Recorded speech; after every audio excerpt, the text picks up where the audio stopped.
This is Zach from ECU Master, and I made a list of things to ask him. We're going to ask him one JZ and two JZ questions, and I'm just going to yell them over, and he's going to talk about it. All right. So, first of all, tell us the origin story of the JZ engine. Yeah, so the JZ engine started, I believe, 89, 90. It was the Yamaha design that Toyota licensed. It was a partnership between the two of them. And so the two JZ is actually a derivative from the one JZ. They kind of took a lot of Yamaha's work, increased the deck height, redid the cylinder head. So they all have ties back to that partnership with Yamaha. I believe the first car it was ever offered in would have been the Mark III Supra, I think, and then the SC300 shortly thereafter, and then a whole slew of Toyotas after that. And that's the whole origin story? Yeah, there's not like a great story. I mean, it's just a Yamaha partnership. So why does the Yamaha get stamped on the 1J but not the 2J? So they basically stole Yamaha's work for the 2J, right? Okay. That was Toyota doing it on their own. Toyota's done that a lot of times, like the 4AG, I think the Beams 3S, other 3Ss, the motor like in the ISF was a partnership with Yamaha. But yeah, they just kind of like took it and tweaked a few things and made it their own. That's why the 2JZ doesn't say Yamaha on it. Okay, and did they just license the thing, or did Yamaha actually build the 1Js? Pretty sure Toyota always did all the manufacturing. It was just design work that was done by Yamaha. Okay. I could be wrong, but I think that Toyota did all the manufacturing. You know better than me. All right, what are the differences between the 1J and the 2J? I think a lot of people think that they're fairly different motors sometimes, and that they have fairly different, like abuse that you can put them through. Is the 1JZ stronger? Is the 2JZ stronger? Is one better? Does one flow better? Some people think the 1J head flows better. The NA 2J head flows better. Tell us what the differences are. Right, so the 1JZ and 2JZ are effectively the same strength mechanically. The 1JZ has slightly shorter rods. The rods are really what fails on a 2JZ first. You're going to bend the rods before the pistons fail. So with a shorter rod, theoretically, it might be a little bit more strong mechanically. But realistically, you're going to kill both of them probably around 650 foot-pounds of torque. You're going to start bending rods. It's just harder to make that kind of torque with a 1JZ. The difference is the 1JZ head flows worse than the 2J head. And the 2JZ GE head flows, I want to see worse on the intake, but better on the exhaust because the ports are spaced differently. But the 1JZ head, people keep it more from convenience than anything because it comes on more motors. So like in my Supra, even I stuck with the 1JZ head because I already had manifolds for it. I just wanted 3 liters of displacement so you could bolt up the 2J block. The 2J block has like a 1/2 inch more deck height. Bore spacing is the same. You could put one crank in the other. People have done that. Oil pumps are slightly different, but physically the same bolt pattern. Valve train is about the same on both of them.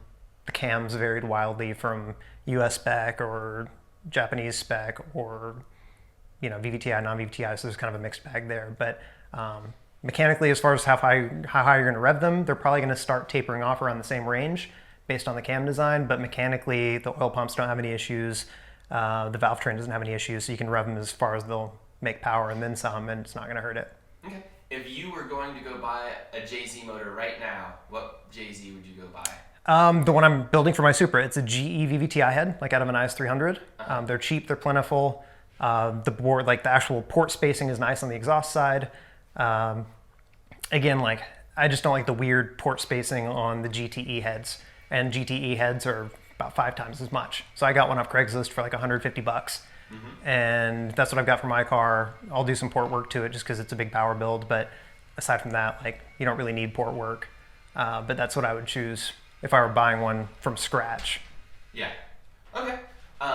Most people should probably just go buy a Toyota motor fully assembled together though, and absolutely. Not touch it much. Right. Agree with that? Yeah, absolutely. So in that case, different from what you would get. Sure. Versus what a normal person yeah, mine's would get. clean sheet. Getting rods and pistons, billet mains. Like mine's getting the work. So if you want a whole motor, I would get the latest VVTI motor you can afford. Okay. Actually, that's perfect. The latest, newest engine you can afford in their lineup is probably the best. Right. All right. Why did the JZ engine die and go out of production?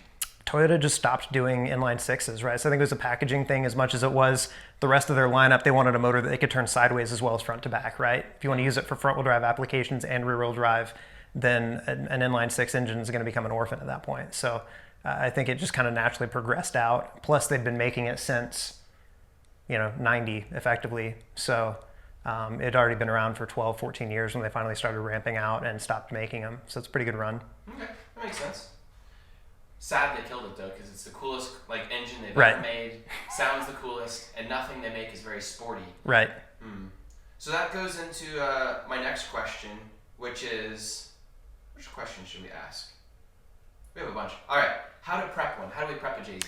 Yeah, so I worked on Supras full time for a number of years, and when we got a JDM engine, we would always, this is for street cars, we'd always do valve stem seals because they all started failing around the same time. With the later VVTI stuff, they may not be as bad, but again, it's just going to smoke a little bit on startup. But doing valve seals is kind of intensive as far as what you have to remove. So for a drift car where you're not going to drive it every day, you don't care about a puff of smoke on startup, then leave them, but do cam seals, front main seal, rear main seal, timing belt. If you're going to beat on it on the limiter all day long, it's worth doing the timing tensioner, the little gas shock spring that keeps the timing belt tight. Gates timing belt from the parts store is fine. Toyota seals. And then I'd probably do valve cover gaskets if you see any sign of weeping. But aside from that, I mean, you're probably going to have to swap the pan if you're doing an engine swap. So just use Toyota RTV. Their black sealant, the FIPG, will I swear it will seal oil to oil. That stuff is magic. So I would do that. But aside from that, I wouldn't change out the head studs. I wouldn't put a head gasket on it for any reason. The stock motor itself, just keep it from leaking oil and you're fine. This kind of leads into my own JZX100 in Japan. So it does puff smoke when you start it. So that's the valve stem. Sure. Yep. It's not my turbodyne. Turbodyne is going to do it more when it's hot. Yeah. But on startup, it's valve stem seals typically. I'm learning. I think my turbo also smokes all the time. Could be. So just that. Could be. All right. What's the answer to the R154 being so expensive? A lot of guys want to go JZ, but I mean the motors are still incredibly cheap for what a JZ motor is. You get an incredible motor for basically $2,000 or less. But the transmissions are incredibly expensive for people. You can buy a brand new one, like R154, like a late model one out of a JZX100 type vehicle for about $2,300 from Toyota brand new. Sure. Which is pretty expensive, and used ones are what, $1,700 or something like that? Yeah, you see them down to the 900 range now, but usually those are going to require a rebuild, and they're the old one that only has single synchros and isn't that great to drive. I mean, it's I think the solution for a lot of folks, the Aishin AR5, which is the same box effectively internally, but it was in Chevy vehicles or GM. You can put the same bell housings on them. It's got a little bit different provisions for speed sensors for the vehicle, but if you're swapping, it doesn't really matter. And it would have different splines for the input shaft, which means you swap your clutch disc. But you can find them in junkyards if you find a Chevy Colorado, Pontiac Solstice Sky. If you go pull it yourself at a pull-it yard, you're going to pay probably $150 to $200 for the transmission, and then some money adapting it. And those get better. I think they have double synchros, and they're just more modern and lower mileage than an old R154. Should people get the BMW swaps or CD09s or anything like that? I mean, if the money is there and if it works financially, then do it. I mean, it's... Because a CD09 swap almost costs as much as a full new R154 by the time you're done. So at that point, I'd probably have, if it's a late R154 that has the double synchros and everything, I modify all my cars and I start to hate aftermarket parts more and more because they always use weird bolts and you have to remember different sockets and there's an order of operations. This has to come off. So anytime you can get an OEM part that bolts up, it's much easier than reinventing the wheel and having a bunch of adapters stacked. So, if you can make that work with the stock transmission, then great. I would say anything Toyota is magic, and you should keep it magic. And anytime you open it, the magic falls out. What about the ER5? Is that just a bell housing swap? Basically, yeah. So that there might be different bolt pattern for the cross member. I don't remember off the top of my head. I know the speed sensor is different, and the output splines might be different. But if you're swapping it already into another car, then those are all things you have to consider anyway. Anything else to talk about on transmissions? Not really. Not really. How is the W58? Would you put it in anything? For street car, I've had them live at 400 horsepower or so. Drifting with clutch kicks, it probably wouldn't like that. And there's a Toyota box out of Africa and Australia and all the other places that comes in the trucks, which is an R150 something. You know what I'm talking about? Toyota trucks all used Aishin boxes of variants. They have the R153, 54, 55, I think. So that's good. Probably not. The ratios are probably for a truck, not for a car. I mean, it already was a truck transmission. They kind of refined it later, but I wouldn't look at the truck stuff personally. So keep away from that. All right. VVTI or not VVTI? That is the question. All the VVTI. Because you're going to get a later motor. it's free power, right? VVTI is able to swing that cam, so you're widening that power band, which is what every drift car needs. And they're later. Any modern ECU can handle VVTI no problem. Like, it's super easy. So there's no downsides to it. The motors are newer, they're usually cheaper, and you get more power, more area under the curve. So always. What not to cheap out on a JZ? Yeah, fuel system. Fuel system? Yeah. That's it? Don't cheap out on fuel system? No cheaping out on the fuel system. Okay. Because why not? If your motor leans out, that's like about the only way to kill a JZ motor, right? If you clog an injector, if you have injectors that vary wildly per cylinder, it's going to run poorly or die. But like, Chinese turbo isn't going to kill your motor. Like, it doesn't have enough bearing to put enough bearing into your motor to kill it. And if your Chinese turbo fails, it just falls off or stops boosting. I wouldn't put a cheap clutch in a car just because it's a safety concern. So yeah, definitely buy a good clutch for drifting. I hope nobody's cheaping out. Cheap intercoolers, sure, why not? Right? And the worst it's going to do is not cool as well. You're going sideways anyway, so good luck. What else? China exhaust manifolds. It's fine. Make sure it's not going to shoot stuff into your turbo and kill it. But if the flanges are flat and it bolts up, I've seen a lot of that stuff work well. What's the minimum or maximum micron filter you would use? What's the largest? Oh, I like using OEM stuff typically. Once you go to ethanol, you're going to want to look at your filtration, but stock stuff I think is in the range of like 7 to 10 microns, which is where you'd want to be. So you're saying 100 micron filter is not sufficient? If you want to stop gravel, yeah. All right. What's the rev limiter abuse like? What's the max RPM you can run? The best thing about a JZ is the noise on the limiter and just beating the living crap out of it. Sweet sounds. Yep. So how high can I rev that baby? I used to work on a lot of Supras, and we had cars that come in with like a G-Force ECU, which was like a chipped stock ECU. I swear half of them didn't have limiters in them, and you just kind of rev it until it stops feeling fast, and then grab the next gear. So I've never seen a JZ motor actually like killed by revving it too much. So you're saying I can rev it to 9,000 stock? It's probably going to float the valves before 9. What does that mean? Meaning that you don't have enough spring to bring the valve back. It should be touching the cam for the whole actuation. With not enough valve spring, it actually throws the valve down, and then it slaps back, and then you can spit shims and they pop out. But so I'd say can damage it. Eventually, I think. I've never been able to do it. I've tried. But I would say about 8,000 RPM is probably where it's not going to be fun or useful to spin it any faster than that. The factory is non-interference anyway, so you have a little bit of safety margin. Right. Yeah, but if you spit a shim, it's tearing stuff up anyway. I mean, so spitting a shim is what you're worried about, because when you have the shim on top of the cam follower, if that all gets slack, then you can actually spit one out. I've had one friend spit one, and that was on aftermarket cams, big turbo, launch control or something that was, or maybe he was just revving the absolute snot out of it. But I've only seen one person do that, and he managed to break things that I've never seen broken before. Okay, so we don't really have to worry about like rocker arms or anything failing from RPM. They don't even have them. Yep. God, this feels like when a doctor tells me just to go party, go do it. Cocaine's not going to hurt you. Yeah, it's fine. It's fine. It'll buff out. Drugs. All right, so I can't kill the thing from RPM. This sounds like this is my motor.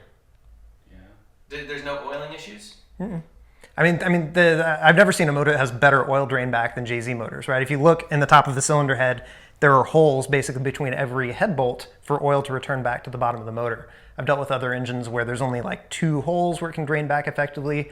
So with a lot of RPMs, like RB motors, they put restrictors in the block to restrict the amount of oil that goes to the head, because it all pools in the top and can't go down, and then your oil's up here instead of down here, and it's just bad news. But JZ motors, they're pretty idiot-proof. And if you do blow it up, then get a junkyard block for $200. But if you're drifting it, should you shim the oil pump to bump your pressure a little bit if you're not spending a lot of time out there? I wouldn't really bother, because it's going to bypass at some point anyway. Well, once it gets super hot, though, you're dropping pressures a bit. Well, that doesn't change the bypass spring. It doesn't change the rate of the spring when it gets hot, right? Your oil absolutely loses viscosity as it gets hot, but I would just put slightly thicker oil in it rather than opening the motor to swap the pump to shim it. Can we put Rotella in them? Sure, why not? Can I put Rotella in my Corvette? I don't know. I'm not a Chevy guy, but I would imagine that it wouldn't kill it. Put Rotella in my Mustang? Probably. What Rotella? I don't know. Like the diesel stuff? I would find something close to the weight of your factory oil, but I've run I know people that swear by like putting diesel motor like oil and stuff. Yeah, it's usually really high quality oil. Yeah. Right. So. I know it's not too. But I've seen plenty of people run like the Rotella to 1540 and JZ motors, and it's a little bit thicker than stock, but as long as you're not trying to drive it in below freezing temps, you're fine. You're not worried about the detergents in it though, or anything. You're gonna sparkly clean motor. All right. How do I make fireballs with my JZ? Just buy one of these. You can have all the fireballs you want. Okay. How do you do it?